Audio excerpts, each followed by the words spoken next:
Many years ago, I came across a few lines in a book that I connected with.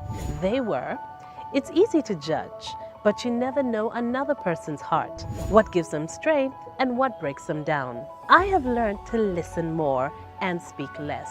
The result has been eye-opening conversations and inspirational moments that I have shared with you right here. Hello and welcome back to my channel. It's Crystal one-on-one time, and as always I'm here to talk to someone special and catch up in terms of what they've been doing for the last few years, and that refers to my guest today.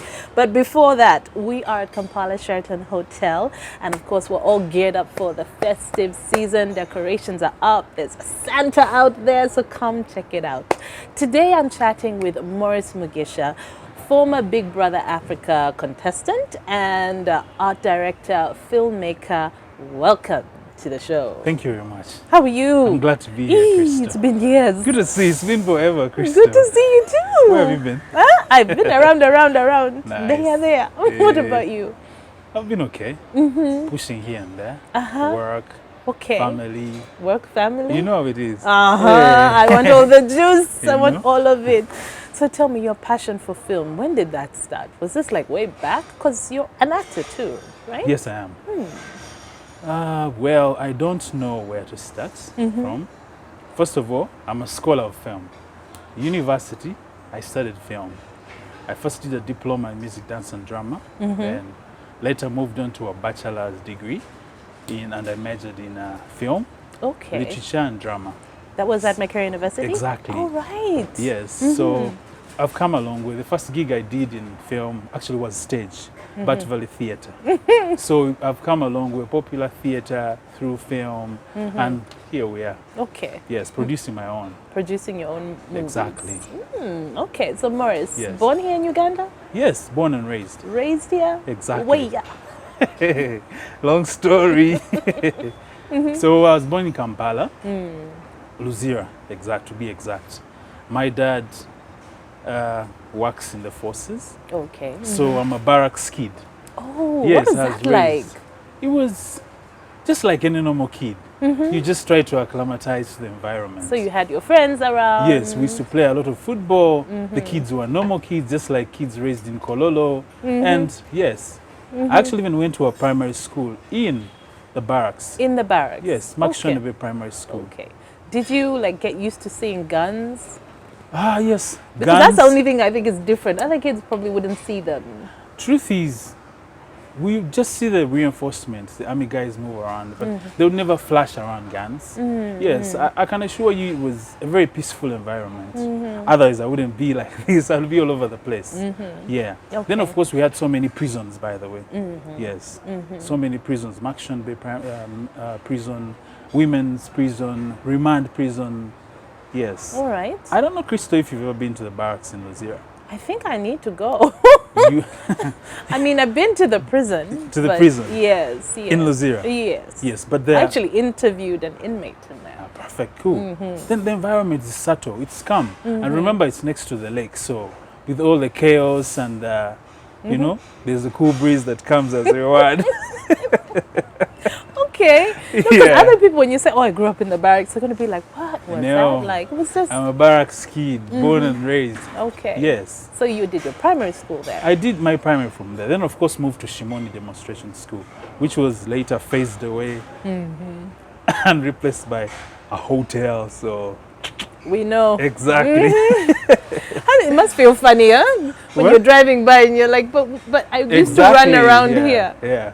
Your friends would ask you, so your school? And you're like, exactly. So now where do OBs go, Bambi? My dear, they loiter around.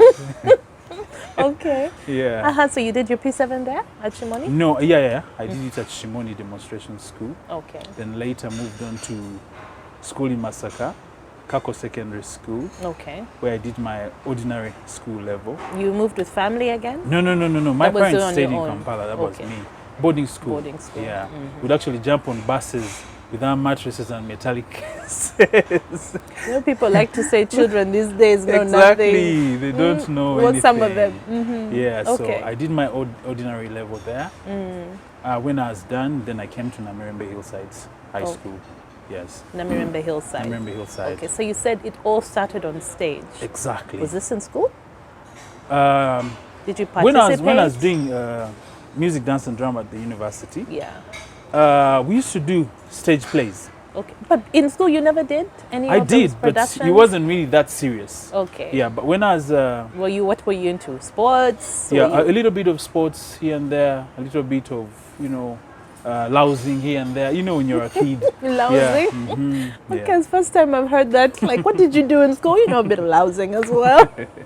Yeah. Okay. Yeah, so true. it was mainly your time at McCary. Exactly. But did you know what you wanted to do when you got MDD? Let me admit to you, Christo, I didn't know what my direction was then.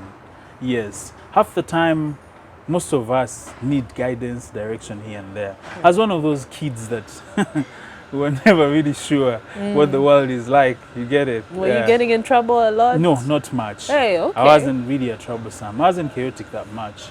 Yeah. Were you part of a big family?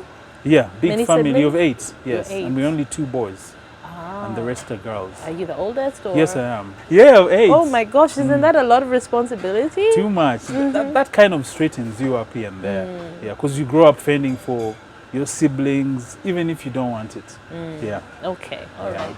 So you just had, like, when you got MDD, music, dance, and drama, I didn't like it. you weren't happy about it. I didn't like What it. did you want to do? I wanted to do mass comm. But I think it's just always about the titles, because when you look around, kids that have graduated from music, dance, and drama have hustled and found their way to the top. So Yeah. many of the people I've spoken So many, to. yes, so many. Yes, there's so many players out there Yeah. who will confess that they did MDD, Okay, but you weren't happy. including one that I will not mention, Okay. who is making the world. Oh, the other. Oh, okay. The other one, The yes. other guy. So, then half the time they're always underestimated. Okay. You know that? Yeah. You get to someone that like, you did MDD, and you're like, hell Because yeah. I think back then there was a perception that, people are just dancing. How can you go Exactly. to campus and you're just dancing? And Which that's is what I nothing thought. like what you were doing. And that's what I thought. That's why you weren't happy. But at the end of the day, you man up, you grow up and find direction. Yes, because my stay at MDD was always 2 years. It's a diploma, it's not a degree. Yes, and then Yeah, you have so- to go on. Exactly, you have to keeping on. So after I graduated from the MDD department, I moved on to a bachelor's straight away. I did my bachelor's, like I told you, in film, literature, and drama. Okay. You see a little bit of this and a little bit of that. So that way I concretized on what I wanted to do. Yes. You said so. It's your time there when you started being part of production. Yes. Actually, when I was still in school, my lecturer used to send me to secondary schools to direct whenever they would call on him. Those events in school, performing arts events. They would call my lecturer, and sometimes he wasn't available. So he would say, let me send you my student. To go So and they help? send me, yes. Oh. So that way I picked up on writing plays, directing a huge group of kids here and there, teaching poetry. I used to teach chorus poems in school. But when I was at uni, so that got me a bit of confidence and some money, you know? Yeah, Okay, so you were starting your hustle while you were studying. yeah. Okay. And my dad is a photographer, one of like the hardest photographers in town. So when I was going to university, he gave me a camera and told me, dude, you know what?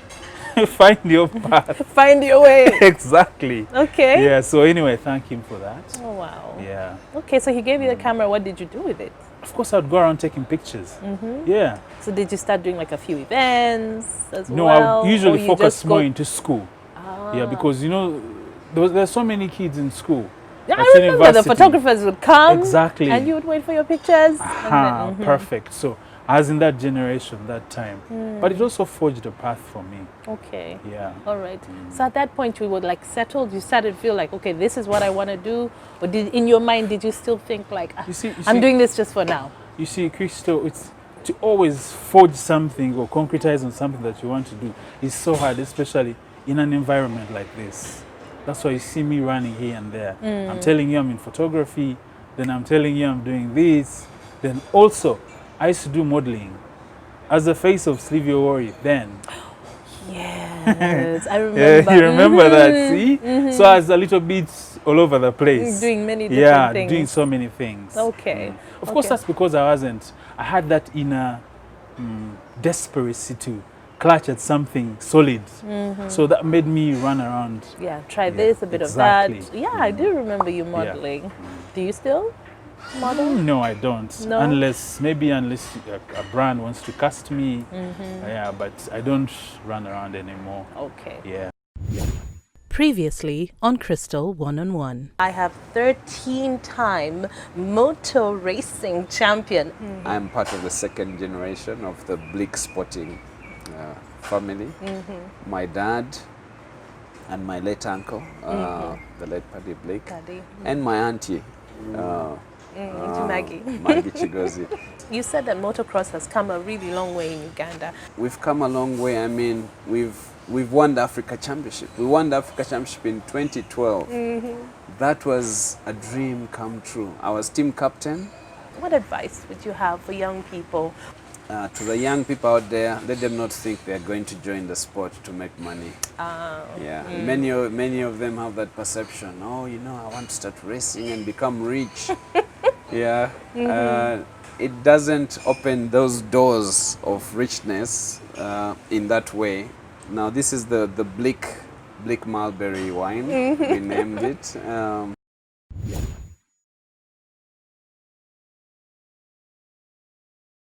So you finished your degree. At that point, you said you were already working. Exactly. Actually, something I didn't tell you, when I was doing my diploma in MDD, I was on scholarship, university. Then in the evening, of course I was done by 2-3. Then in the evening, I used to do a course. It was called Radio and TV Production, a diploma as well. So I would do it. I would balance 2 courses at the same time. Okay. Yeah, like I told you, that's because I was so hungry for something. That's something I didn't know. Was there someone then. that you were looking up to at that point? You Well, had an idea of where you wanted to go, what you wanted to be? Well, I had so many dreams. I was literally carrying a calabash of ideas that I wanted to be. I only had ideas of what I wanted to be.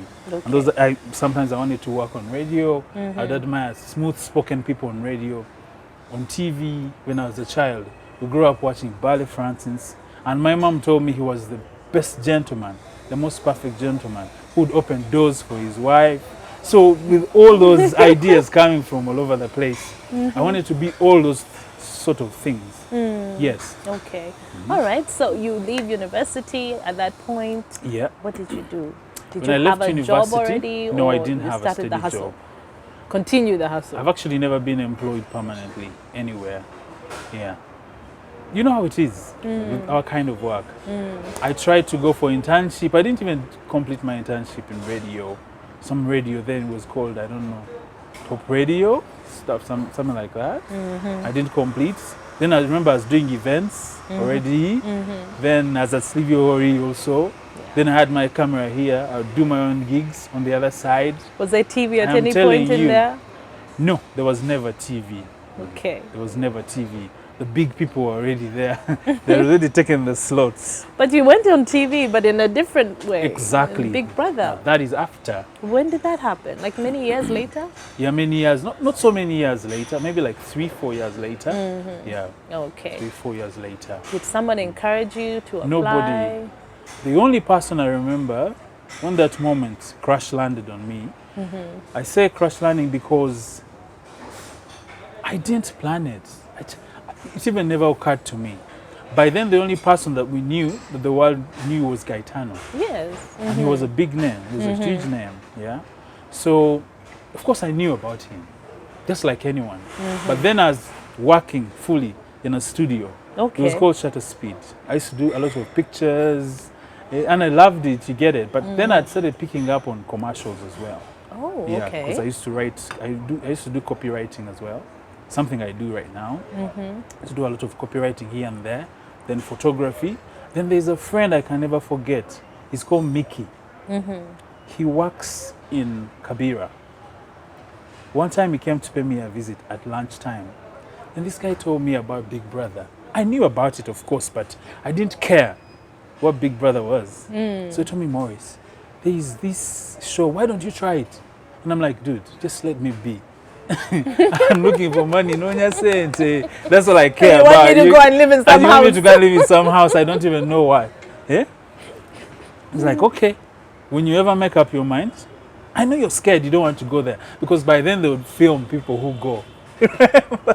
They didn't bring out the list, so-and-so was there, he didn't go, so-and-so was there, I know. he didn't go. Okay. The guy told me, so dude, if you want to go, I'm going to bring you the forms. When I bring you the forms, fill them in, I'll drop them for you. You just give me border for 2,000. Yes, because and I'll go and drop them. Okay. So he came back the next day, got me the forms. You know, studio is as a full-time job because clients keep walking in people and out, so you don't have that time to go out and you get it unless you have a replacement. So he brings the same forms to me. It's like, dude, here they are. You can go read through them and fill them in. You get it. So it took me about 2 weeks to think of going down and penning. The Q, there's so many Q&As, over 100 Q&As and stuff. So when I took them home, it was just one night I decided, why don't I fill this thing? I think I was just bored. So what I did is to But fill... not seriously. I wasn't serious. You get? I wasn't serious. Because I mean, there's nothing to be serious about it. You get it? So I filled it in slowly by slowly. Then I went with them to work. I think that was like after 2 weeks and maybe a half. So my guy still tells me, did you fill in the forms? It's like there was something pushing him to push me. Isn't that awkward? I mean, it's, interesting. Yes. So I think for him, he thought I would really make it. And remember, people who work in studios are always either introverted because they're all about their camera. Yes. I call them lensmen, the one-eyed guys. Yeah, because they look in the camera with one eye. So he told me, give me the forms, just give me 2,000, I'll drop them. I was like, I gave him the 2,000. I mean, no loss. I gave him the forms. He went and dropped them. In a matter of 2 days, Crystal, I got a call. I was like, hello? Hello? Is this Maurice Mugisha? Yes. How can I help you? Maurice, did you fill in forms, Idiara, for Big Brother and all? I was like, yes. So we'd like to inform you that you've passed the first stage and of course you qualify to the next one. The next one was a physical interview. The interviews. I was like, okay. I was never paranoid about interviews, yeah. So don't we come for nervous? interviews? Of course I am, sweaty palms here and there, then so many ideas racing and passing through your brain. And you're thinking, what And do you're I like, what am I want? doing? What should I say? Exactly. So I turn up for the physical. Now guess what? All these other things of calling you are okay. Now I meet like a huge number. Incidentally, it was here at Sheraton. Oh, okay. The other corner, when you're entering, they get then you turn off on the right. Oh, There's yeah. So I meet a population of over 300 people, including a few that I know who are on radio, who I will not mention. Okay. You get it? I'm like, okay, what am I doing? They're only looking for one face. And these are over 300 people. I was like, Maurice, wake up, what are you doing? And remember, I ran from the studio. Yeah, so you even didn't have much time. Exactly, I didn't have much time. So I remember I was wearing a sky blue shirt and navy blue linen pants plus brown shoes. Okay. Yes, that I remember so well. And you know, they close the door so they keep you out and they give you numbers.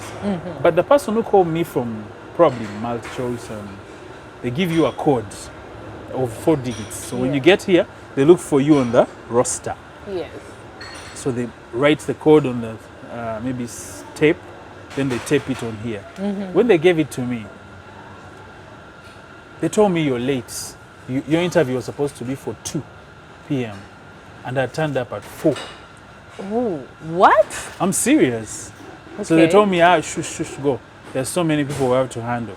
And I'm like, I wasn't meant for this. Yeah, they chased me. I was like, man, let me just go back to studio. Besides, I wasn't even in it. As I'm taking 2 steps, someone calls me back.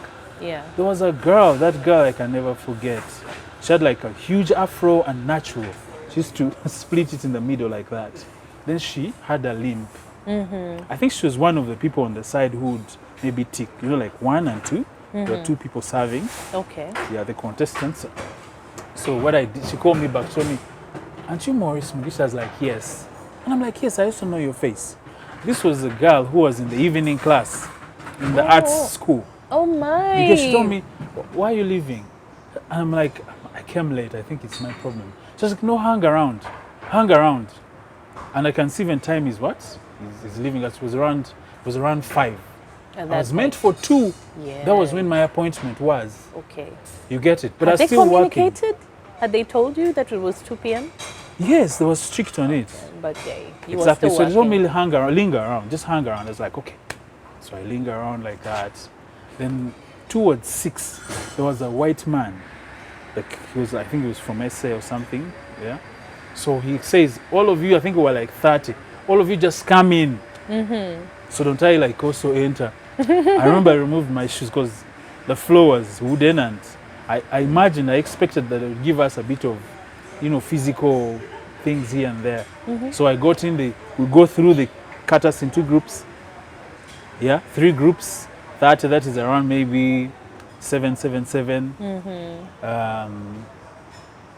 Then after we do that group task, which I will not go into details, they bring one by one. Okay. Yeah. By then, Tendo was on camera. I can't forget his face. Yeah. Yeah.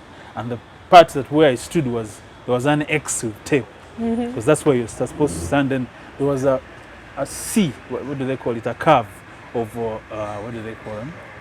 Interviewers. Let me call them. That it was many? like a panel. Wow. Yes, there were 8. Okay. Then of course, then it was who was the PRO then? I forget. Tina. Tina. No. Tina. Helena Mayanja. Yeah. So she was on. Then there were 3 people who seemed like they were from South Africa. Then the others I couldn't tell. So they started asking me questions here and there. But that one question I remember, Crystal, that they asked me was, and that's when I realized that it's very important to be yourself. Above all self, it's important to be yourself. Yeah. So they asked me, "Maurice, why do you do the things that you do?" Because I told them I'm a model. Then I had a daughter, Hailey. Yeah, I think she was 4 years then. Then I was a photographer. You get it? So those are almost 3 or 4 things. Like why? And I'm like, the place where I come from, Uganda, you cannot survive on just one. You just cannot. And that's what it is. And after that, I had to move out so other people could be interviewed. Then we went on the written. There was that written, but it was more of objectives, and you get it. That's a long process. Yeah, it's a very long detailed process. Yes, yeah. Then there's also the psychological test that they do. Yes, When you because leave they don't want Uganda, someone in there killing who's a somebody psycho, else. Yeah, someone who would crash through windows. So I go, we sat in the gardens. Yeah. Separated, like everyone had somewhere to sit. So after I did those, they were like, "Okay, go, we'll see. If you get a call, you get a call. If you don't get a call, you get it." So what happens? Don't I get a call?